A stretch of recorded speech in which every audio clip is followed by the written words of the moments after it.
There's a story in Genesis. It's the last story in Genesis. It's called the Tower of Babel. It's a story, very short story, and it occurs after the story of Noah and the flood.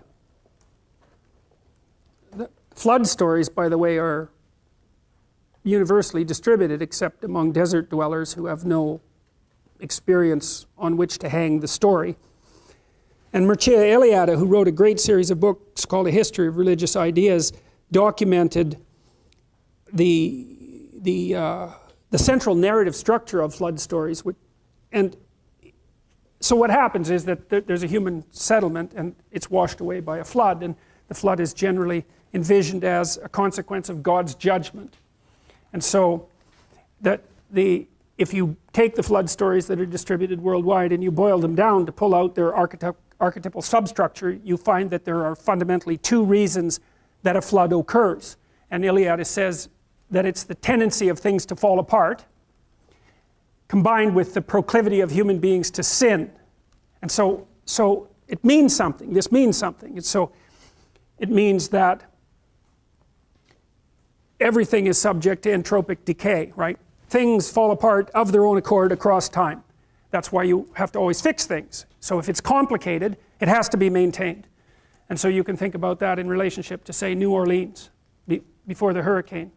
Because people say, well, the hurricane caused a flood and that destroyed much of New Orleans.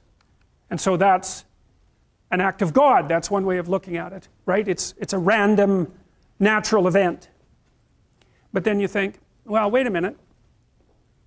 The Dutch, their country's mostly underwater, right? So they have these huge dikes to keep the sea back, and they build the dikes so that only one storm every 10,000 years will be of sufficient magnitude to partially breach the dikes. That's their engineering tolerance level, one storm in every 10,000 years. The US Army Corps of Engineers knew that the dikes in New Orleans were built to withstand one storm every 100 years, the biggest storm every 100 years.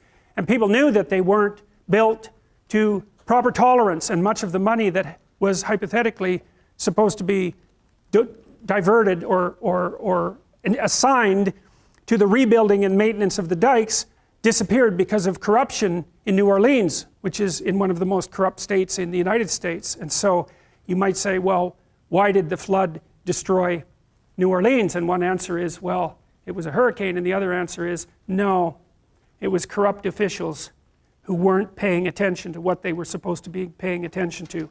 And the flood came, and that's the meaning of the stories, because of the sins of men, so to speak, which is the capacity of people to turn a blind eye to their responsibilities when they know perfectly well that something needs to be done. And so if you don't do what needs to be done and something comes along to wipe you out, then it's perfectly reasonable to view that as a judgment on your refusal to do what you knew to be right. So that's the flood story. And then the Tower of Babel is a very interesting story. It's very, very short. And what happens is that it just starts pretty much abruptly after the flood story ends. And it's a story about the decision that human beings take to build a mighty building, like a huge, huge edifice that would reach all the way up to the heavens to supplant God, roughly speaking. And so what happens is the building is built higher and higher and higher and higher, and God gets annoyed about this and divides everyone who's building the building into small groups who speak different languages, who then disperse, and the construction project comes to a halt. Now, it's a very strange story, but here's one way of thinking about it. The larger you build a system, the more there's a proclivity to worship it as if it's everything. That's the story of ideology, let's say. You want to build a comprehensive utopian system that supplants anything transcendent. You want to build it as large as possible so it encompasses everyone. Well, what happens as it grows? Well, it incorporates more and more people, but the people within it become more and more different from one another. And so, essentially, they start speaking different languages. And so the entire project of raising this massive edifice to supplant everything disperses into chaos and comes to a halt. Okay, so that's one story. So here's another story. This is a story that John Milton wrote. John Milton wrote Paradise Lost, which is one of the prime literary masterpieces of the last 500 years. Now here's what Milton did. Milton said he was trying to justify the ways of God to man.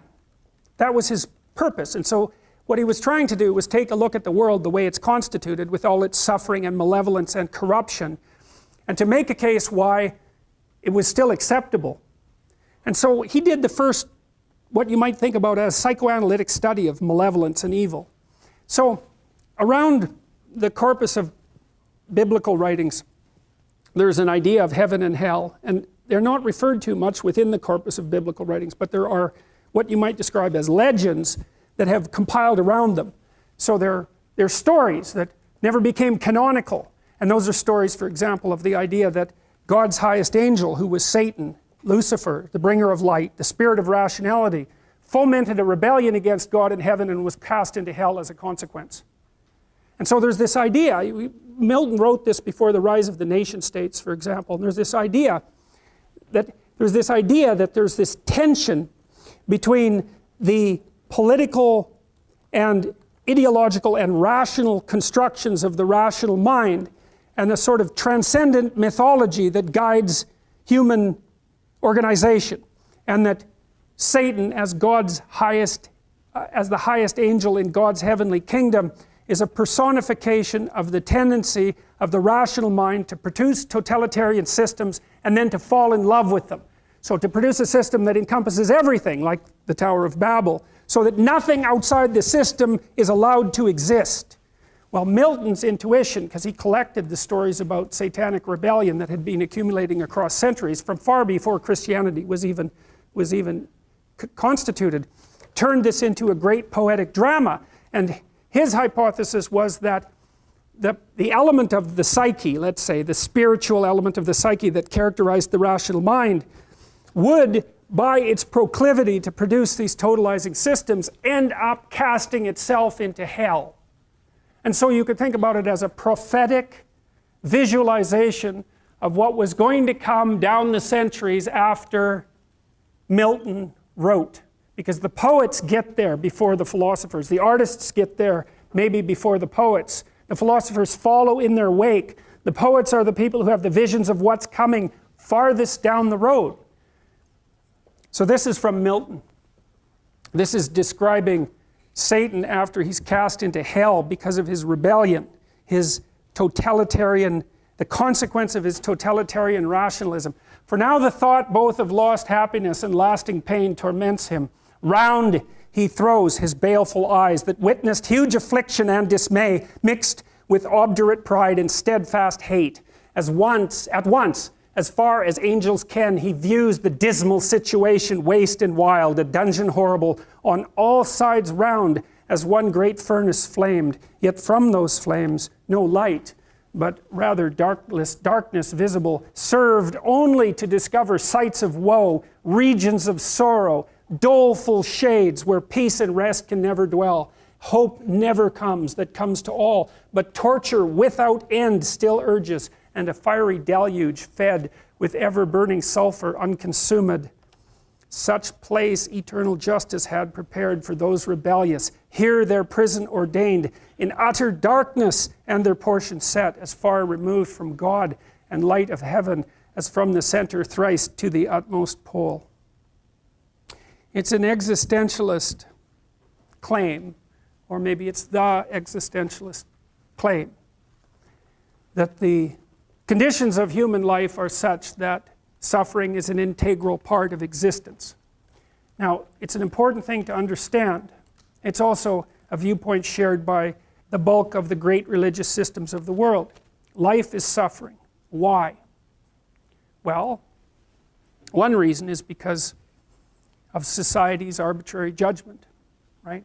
Every single one of us has traits and features and quirks and idiosyncrasies that are far from ideal and that are judged by the standards of society as insufficient. And so you suffer because of your imperfect insufficiency in the eyes of others. And you can certainly make the claim that fairly frequently that's arbitrary. And so that's the claim that society is tyrannical and judgmental and needs to be constantly constituted so that the tyrannical element doesn't take full control. And fair enough, you have to stay awake so that that doesn't happen. But the thing is, it doesn't matter what society it is, although they vary in the degree of their tyranny. The mere fact that you're grouped together with other people and have to come up with a common value structure in order to live together means that many of the things that characterize you are going to be suboptimal. And so the price you pay for social being is that much of you is deemed insufficient.